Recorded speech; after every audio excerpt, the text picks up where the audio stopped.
Hi, it's Doug Coy for SoWhatDoYouThink.com. Well, let me tell you a little story.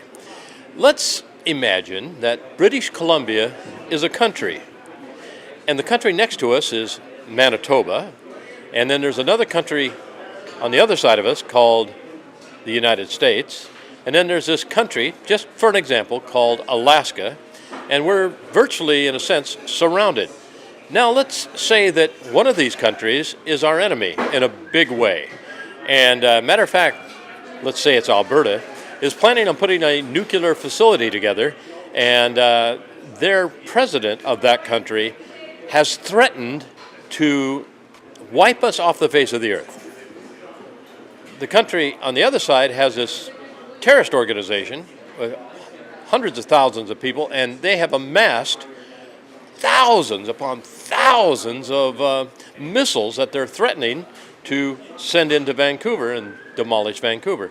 And on Alaska, on the other side, is in a civil war right now, well, the government is all messed up, and they're killing off their own people. But to deflect some of that, they're going to enter in to this little war that they're going to take on with British Columbia. So if you were sitting here in Vancouver today, how would you feel? Knowing that that's going on in the countries surrounding you. Well, that in a sense is what's happening with Israel. Right now, Iran and their president, who has threatened many times to say, or he has said many times, are going to wipe Israel off the face of the earth. With God's help, the countdown button for the destruction of the Zionist regime has been pushed by the hands of the children of Lebanon and Palestine. By God's will, we will witness the destruction of this regime in the near future. So the question is, what is Israel going to do? And then the other question is, what is the United States going to do in support of Israel? So I'm not the best person to talk to on this. I have my own opinions, my own ideas, but I have my friend Jacob Benarosh. And Jacob, by the way, welcome to So What Do You Think? And that is a question which is on a lot of people's minds right now. And thank you for joining us, by the way. You know, you've lived in Israel, in Haifa, and you were in the armed services there. The people in Israel must be getting a little bit uptight. I mean, this is a huge, huge question. What should they do? Well, it's not the question what should they do, is what the rest of the world should really do. But the rest of the world, for some reason, what's happening in the Middle East, for the rest of the world, for some very odd reason, they think that whatever happens in the Middle East does not really affect them.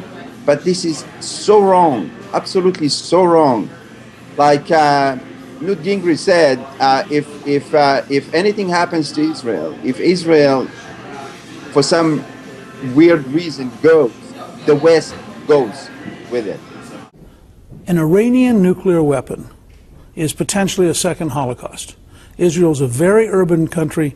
2 or 3 nuclear weapons wipes out most of the Jews who live in Israel. I believe Ahmadinejad would do it in a heartbeat. I mean, when you have people who put on bodysuits to walk into a crowded mall to blow themselves up, you better believe they'd put on a nuclear weapon. In your gut, do you feel that Netanyahu, Israel, will have an attack on Iran? Fact is that the time has come to do something, because if we are waiting for another 8 months to a year, it's going to be too late. Let's say the scenario is Israel goes in, takes out some of the nuclear plants. And some people say, well, that will just delay the operation 3 or 4 years or whatever, but let's say they do that. So then what does Syria do? What does Lebanon do? I mean, you know, you have the ceasefire, Hezbollah, but really ceasefire, as far as those guys are concerned, was just reload. It's not the wars that Israel used to be used to, you know, like in the 50s and 60s and the 90s and so on. Now you're talking about first, the distance. Second, the arms involved, the killing capacity involved. Israel cannot really withstand any extended war in that kind of fashion, unless Israel is supported by the rest of the world. But even with that, I mean, there is enormous amount of weight on Israel's shoulder to protect the West with such a tiny little country that has such an enormous amount of firepower and enemies surrounding her. How do they do that?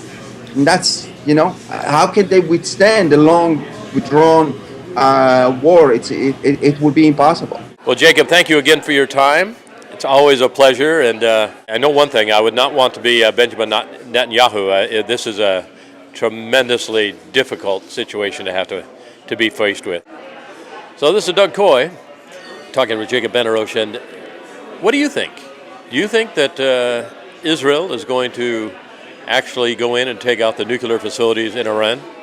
And do you think it'll happen soon? And do you think the United States will back Israel in this? And some of the other countries that need to be backing Israel also.